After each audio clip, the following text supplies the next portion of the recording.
Qu'est-ce qu'un athée ou un apostat? Un apostat qui a quitté sa religion. À un moment donné, il s'apostasie. Il a son étiquette d'apostat un petit moment.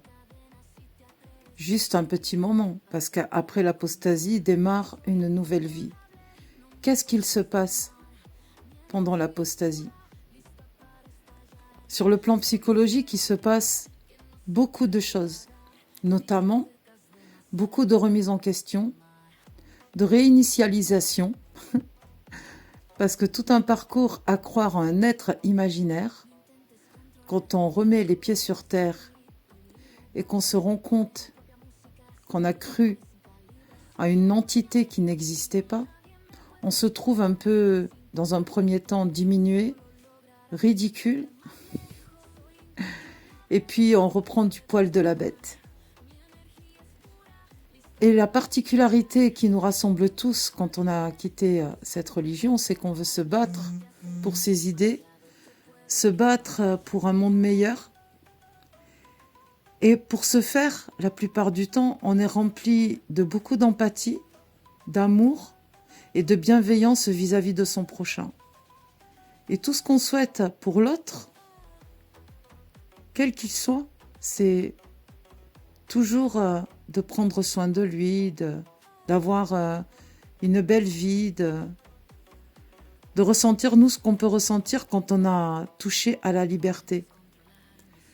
On a touché à cette liberté, c'est la liberté de parole, la liberté de conscience, de réfléchir par soi-même, et rien que par soi-même.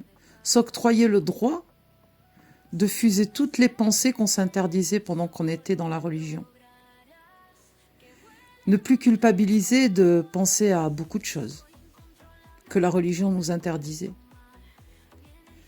C'est ça la liberté. Et cette liberté, elle n'a pas de prix. Au prix de perdre famille, amis, j'ai choisi de toucher à cette liberté et enfin d'atteindre ma paix intérieure. Et oui, le croyant ne le saura pas tant qu'il n'aura pas goûté à cette liberté. Cette paix intérieure qu'on atteint juste parce qu'il y a moins d'angoisse, il y a moins de culpabilité. Oui, parce qu'on n'est plus soumis à Allah ou à Dieu. Il n'y a plus de soumission. On n'est même pas soumis à soi-même. On est juste libre, vraiment libre. C'est ça la liberté. Et en tant qu'apostat de religion, parce que j'ai été catholique et ensuite musulmane convertie, je continuerai à me battre pour répandre ma liberté de parole, de conscience, mais en plus de ça, ma liberté d'afficher ma joie de vivre.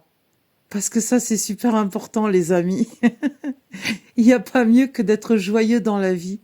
Quoi qu'il arrive, même face à l'adversité, toujours garder le sourire et la positivité. Allez, je vous fais plein de bisous. Et franchement, je vous souhaite à toutes et à tous plein de bonnes choses et surtout de prendre soin de vous au quotidien, tous les jours. Ne vous oubliez pas, surtout ne vous oubliez pas. Et soyez pour vous-même la chose la plus importante sur cette planète. Gros bisous.